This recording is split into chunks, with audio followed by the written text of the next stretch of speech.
జై శ్రీరామ్. శ్రీమాత్రే నమః. శ్రీ గురుభ్యో నమః. 2024 సంవత్సరం ఫిబ్రవరి మాసంలో ఫిబ్రవరి 16 నుంచి 29 వరకు పక్షఫలాలు ప్రసాదించే గ్రహదేవతల యొక్క గోచర గ్రహస్థితుల సంచారం. మేషరాశిలో గురువు సంచారము, కన్యారాశిలో మేషరాశిలో గురుదేవుని సంచారం, కన్యారాశిలో కేతుదేవుని సంచారం, మకర రాశిలో అంగారకుడు, శుక్రుడు, బుధుడు వీళ్ళ ముగ్గురు సంచారము.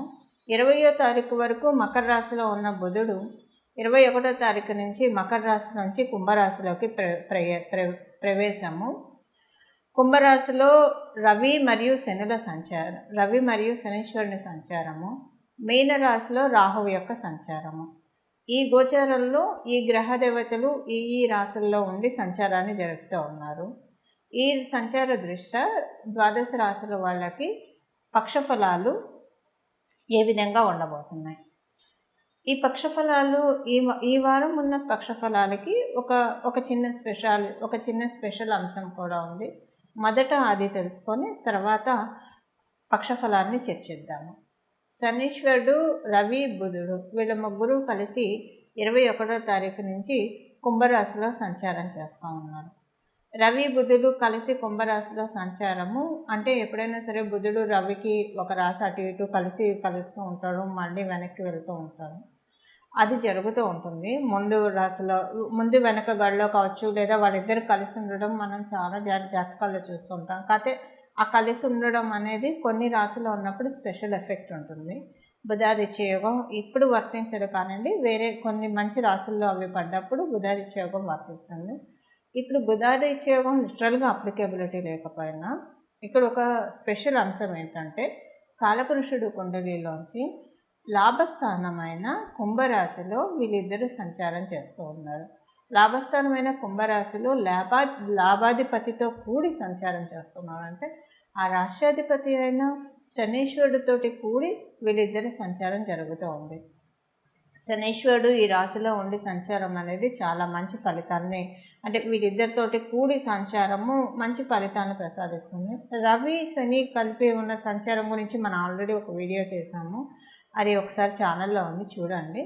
కానీ బుధుడు శని సంచారము కొన్ని మంచి ఫలితాలు ఇస్తుంది. అందులో కూడా లాభరాశిలో సంచారము ఏదైనా స్టోర్ చేసుకోవడానికి అవకాశం ఇస్తుంది. ఇప్పుడు కాలపురుషుడు కుండలిలోంచి కాబట్టి లాభస్థానం కాబట్టి ఫైనాన్షియల్గా మంచి స్టోర్ చేసుకోవడానికి, డబ్బులు నిల్వ చేసుకోవడానికి, సేవింగ్స్ మోడ్ స్విచ్ ఆన్ చేయడానికి అవకాశం ఉంది.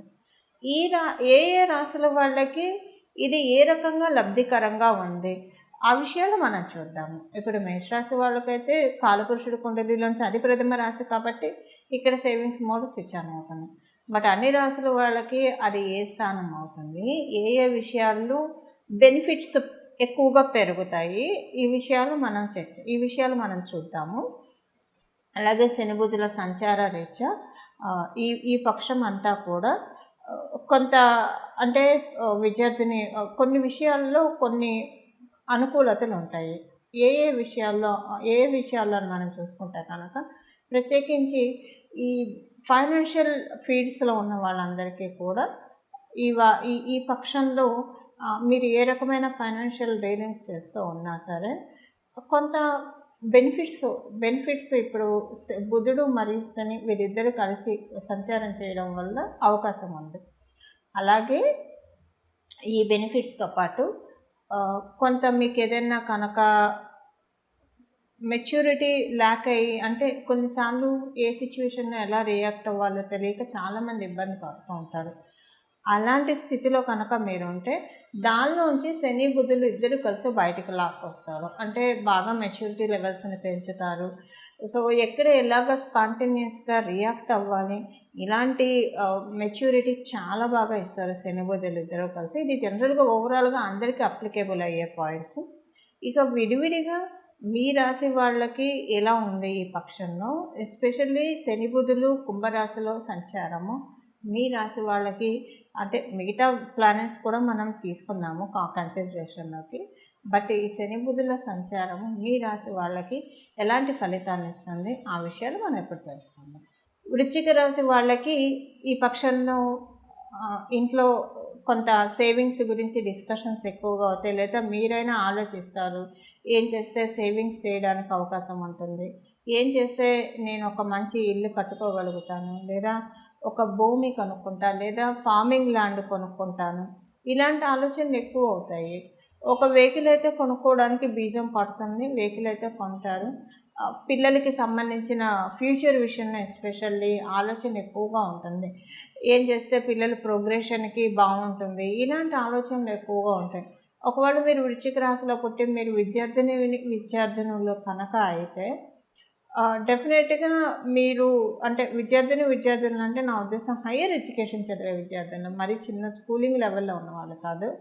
మీకు ఒక క్లారిటీ వస్తుంది ఏం చేస్తే, ఏం చదువుకుంటే, లేదంటే ఏం చేస్తే మీకు ఇన్కమ్ సోర్సెస్ ఎక్కువగా జనరేట్ చేసుకోగలుగుతారు, మంచి ఇన్కమ్ స్కోప్ ఉన్న ఫీల్డ్స్లోకి మీరు వెళ్తారు. ఇలాంటి ఆలోచనలు మీకు వచ్చి వాటి మీద దృష్టి ఎక్కువగా పెడతారు.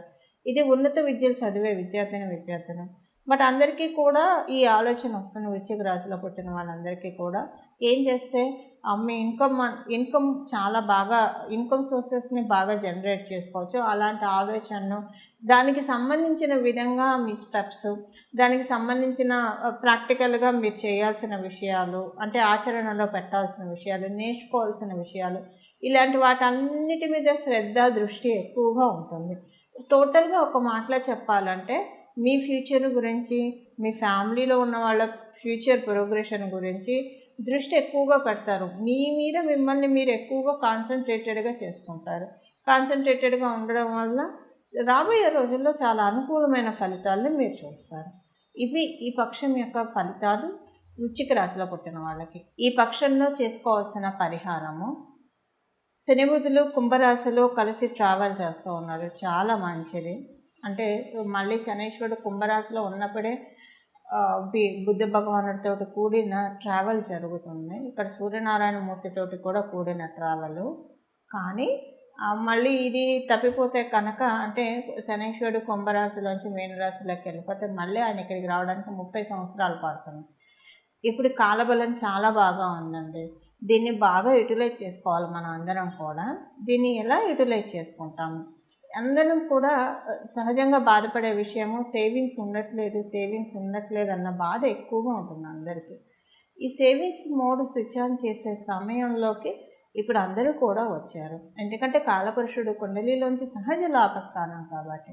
అయితే దానికోసం ప్రయత్నపూర్వకంగా ఈ పక్షంలో ఏం చేస్తే, ఏ పరిహారం చేయడం వల్ల, ఈ పక్షం అనే కాదు ఈ నెలంతా కూడా, అంటే ఇక్కడి నుంచి 4 రోజులు ఏ పరిహారం చేయడం వల్ల ఎంతో అంత మన జన్మజాతకాన్ని అనుసరించి మన సమర్థతకి తగ్గట్టు మనం అసలంటూ సేవింగ్స్ చేసుకోగలుగుతాము. లేదంటే ఏదైనా విషయాల్లో ల్యాకింగ్ ఉంటే దాన్ని ఓవర్కమ్ అవ్వడానికి ఏం చేయాలన్న విషయం మనం ఇప్పుడు చూద్దాము. దీనికి చేయాల్సిన పరిహారం వచ్చేసేసి వెంకటేశ్వర స్వామి వారి ఆరాధన చేయడము, ప్రతిరోజు కూడా గోవింద నామాలు చదవడము లేదా వినడము, ఇది చేయడము. అలాగే మీకు లలిత సహస్రనామం కనుక చదవడం వస్తే ఇప్పుడు మనం ఇక్కడి నుంచి ప్రారంభించుకొని ప్రతిరోజు విడవకుండా లలిత సహస్రనామం చదవండి. మేము ప్రతిరోజు చదువుకుంటామండి, మాకు అలవాటు ఉంది, ప్రతిరోజు విడవకుండా చదువుకుంటాం అంటే మంచిది. ఇప్పుడు చేసే లలిత సహస్రనామం చాలా మంచి ఫలితాలు ఇస్తుంది. మీరు ఆల్రెడీ బాగా లలిత సహస్రనామం చదువుతున్న వాళ్ళైతే రెగ్యులర్గా మీరు స్పెషల్గా విష్ణు సహస్రనామం కూడా చదవడానికి ప్రయత్నించండి.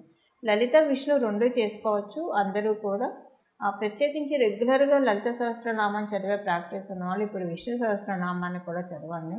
కొంతమంది ప్రతిరోజు కూడా విష్ణు సహస్రనామం చదవడం ప్రాక్టీస్గా ఉంటారు, వాళ్ళు ఇప్పుడు విష్ణు సహస్రంతో పాటు లలిత సహస్రం కూడా చదవండి. అలాగే కొంతమంది 2 చదువుతూ ఉంటారు, 2 చదివే వాళ్ళైతే చాలా మంచిదండి.